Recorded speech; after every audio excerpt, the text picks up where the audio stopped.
No, I'm sure nabasa nyo na yung mga ulat na nagre-react po yung ilang kasamahan nyo sa mababang kapulungan at kine-question po ng ilang kongresista yung pagsasampangan nyo ng kaso laban doon sa mga binanggit po natin kanina. Sabi nilang gano'n, bakit ngayon lang yung timing? Kina-question nila.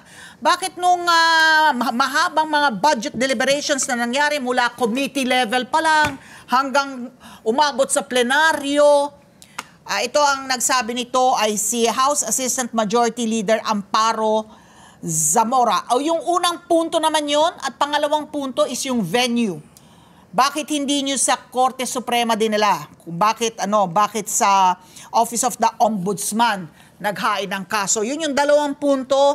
Yung pangalawang punto si Rog Gutierrez ng One Rider Party List po ang nagsabi ng punto na yon.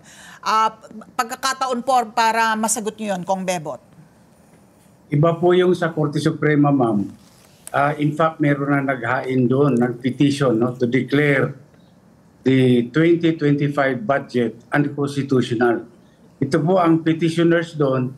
Isa si Attorney Vic Rodriguez at isa naman ay si Congressman Sid Ungab ng Davao City. Ngayon, kaakibat doon sa petition sa Supreme Court, since meron ng krimen na nangyari dito sa House of Representatives, kaya po kami pumunta sa Ombudsman dahil yan po ang tamang ahensya kung saan namin dapat ihain yung demanda. Oh, okay. Ako naman, gusto kong malaman po, Kong Bebot, bakit po ang sinasabi ngayon ng mga ibang kongresista ay bakit puro mga kongresista lang po ang kasama po doon sa inyong reklamo? Bakit hindi po, wala po kayo sinamang mga senador? Gayon, sama po yun, di ba, BICAM doon, from the House of Congress, tsaka sa Senado, bago po inakyat po yan sa Presidente para pirmahan. Bakit, why are you zeroing in lang on the congressmen? Why not include senators? Ganito kasi yan, ma'am. Dahil yung crime po nangyari sa House of Representatives. Kaya doon lang po namin zero in kung sino yung mga liable doon. So sa tingin nyo po, walang pananagutan po ang mga senador? Hindi naman kasama yung senador dito, ma'am. Dahil yung report nang galing sa House of Representatives, bago dinala doon sa Malacanang signature of the President. Okay. Yun naman pong timing.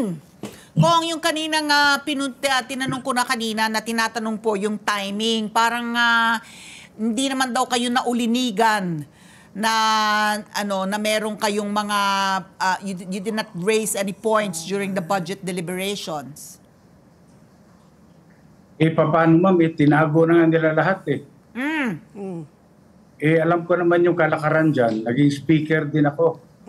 Pag mayroong gustong palusutin yung speaker, talagang walang mangyayari. Kahit anong debate gawin mo dyan. So kasi nga din, yung bicameral conference committee na po nangyari itong mga blank items po. At doon pa lang, ma'am. Meron ng blanco. Napakalaking halagang 241 billion, Yun po yung 12 counts dahil 12 counts dahil 12 items po yung blanco? 12 items yung blanco at yun ang kanilang pinunuan. So, Kong Bebot, I was going to ask, kayo po, dati po kayong Speaker of the House, paano ho ba, ikwento nyo po kung paano po nagkakaroon nga ng ganitong na nagiging blanco, ano ba yung dapat na tamang pamaraan at ano po yung suspicion ninyo nangyari kaya po kayo nagsampa ng kaso? Normally, ma'am, kasi mag-uumpisa yan sa tinatawag na NEP, yung National Expenditure Program na galing ng Office of the President.